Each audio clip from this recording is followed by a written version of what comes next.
Hello, I'm Roderick Main. I work at the University of Essex in the United Kingdom, and it is my great pleasure to introduce Richard Berengarten, reading some of his poems on the theme of synchronicity. Richard Berengarten is an internationally acclaimed and multiple award-winning poet who has published more than 25 books. He now lives in Cambridge, where, in the 1970s, he founded and ran the International Cambridge Poetry Festival.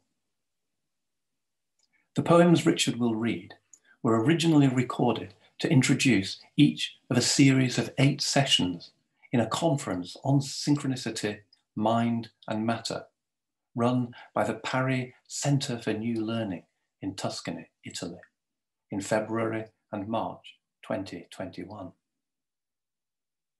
The poems are drawn from 2 volumes: Notness, a sequence of 100 metaphysical sonnets, which includes a section of 10 sonnets titled On Synchronicity, and Changing, a single long poem comprising 450 shorter poems, each related to one of the hexagrams or lines of the I Ching, the Chinese divinatory text that was one of the inspirations for Carl Jung's concept of synchronicity. The concept of synchronicity describes and theorizes those coincidences in which, for example, a person's dream or thought is matched by something that happens in the outer world, without it being possible that either event could have caused the other, and where such coincidences seem especially meaningful to their experiencers, who are therefore prompted to wonder whether something more than mere chance may be involved. Both the experience and the concept of synchronicity have, on occasion, been the subject matter of Richard's poetry, as we shall hear. But perhaps even more important is the extent to which the idea of synchronicity relates to Richard's very understanding of poetry. He has spoken, for example, about how he sees synchronicity as based on the same kind of connecting principle, the same kind of associative, analogical, or correlative thinking that provides the mental foundation for poetry, as well as for divinatory practices such as the I Ching. Synchronicity, he has stated, is one of the factors that not only motivates and underpins his own poetry, but also informs his view of the task of contemporary poetry more generally. The subtlety of Richard's understanding of synchronicity will be evident from the poems he reads.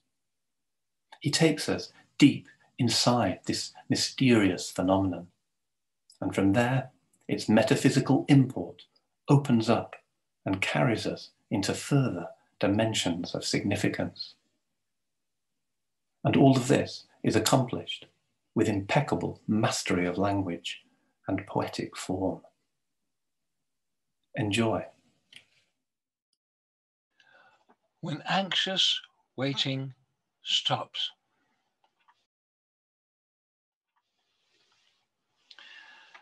When anxious waiting stops and wants diffuse, and neither presses hard for consequence, then new views open and receptive cues bathe in a kind of floodlit innocence.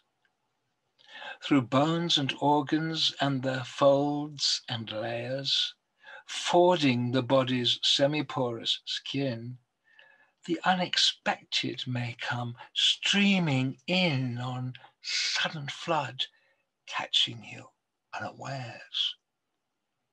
When you no longer look, it's then you see. When you stop listening consciously, you hear unnoticed pattern, innate harmony, and plural demarcations disappear through mists of dream and daydreams, musing haze. the self itself attains clear, focused gaze. When it arrives, you are not focused, not on anything when it arrives. It strikes you unawares. It can't be faked, and no conceit prepares its rendering a subtle now surrendering. It has no antecedents. As for heirs, its will is here now, which redeems its shares as it alerts you in a listening, a corrugated wave-like glistening to your whole self and world, each coiled in each infinite depth, in infinite outreach. Your being, adrift in daydream or faint daze of blurry perturbation, misted haze, is opened, and a luminescent glaze arrays the world of this, this in praise. After eternity, a dialogue. First, there was void, and then a soundless bang. Time is an arrow, not a boomerang. Life is a knotted string that time pulls straight, spun out by change and chance into your fate. While swallows gather and the summer dies, love is blinked out like summer's butterflies. Love will play on forever, never trying, never striving or dying, time defying. After eternity, we live out time. The bell strikes, but you cannot hear the chime. We live to praise, to celebrate and treasure infinite presences no clock can measure. The lock is timeless, and the hand is yours to turn the key that opens all time's doors. What the book said about itself. From the poem in front of you, which I'm going to read to you, can you see how the numbers of stanzas and lines echo the structure of the I Ching's hexagrams? The simple idea is that form and meaning harmonize organically to inflect and reflect each other in a resonant dialogue. What the book said about itself. In opening this book, you open a locked chamber in which, before words, you have to read lines to unlock the meanings hidden in its words. Meanings lie neither in words nor in lines, but cluster behind both. Nor will these leap to greet you like puppies wagging tails to welcome master home. You have to sit and wait in a patience within patience, without praise or hope, for meanings to grow like ferns unscrolling from cracks between lines.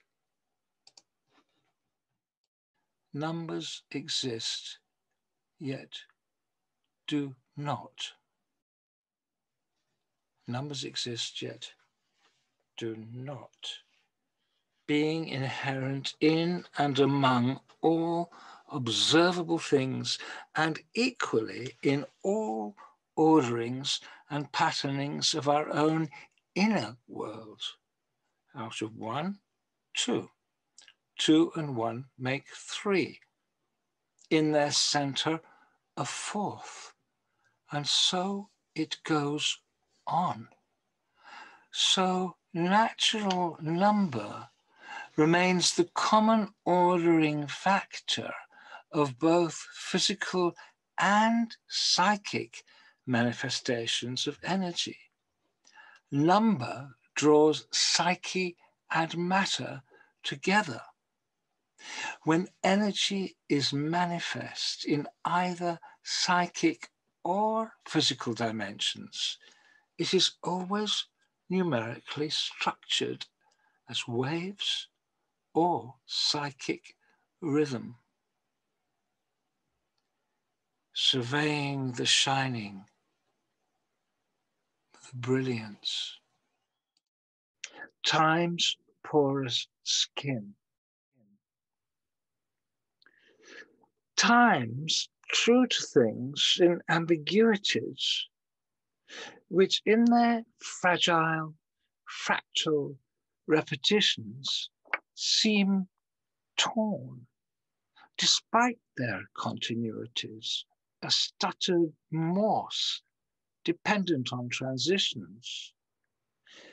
Bridges and bonds of parataxis in time's fine but incompletely woven forms stretch full of holes, as if its porous skin were pocked by many more dimensions storms.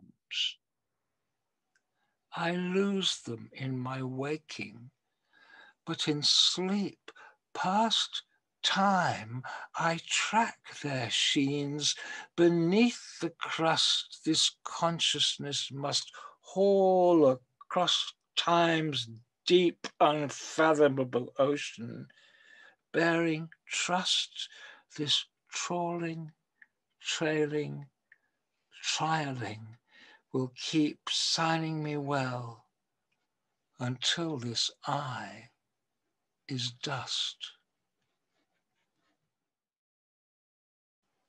A resonance. My other came. His glance did not offend.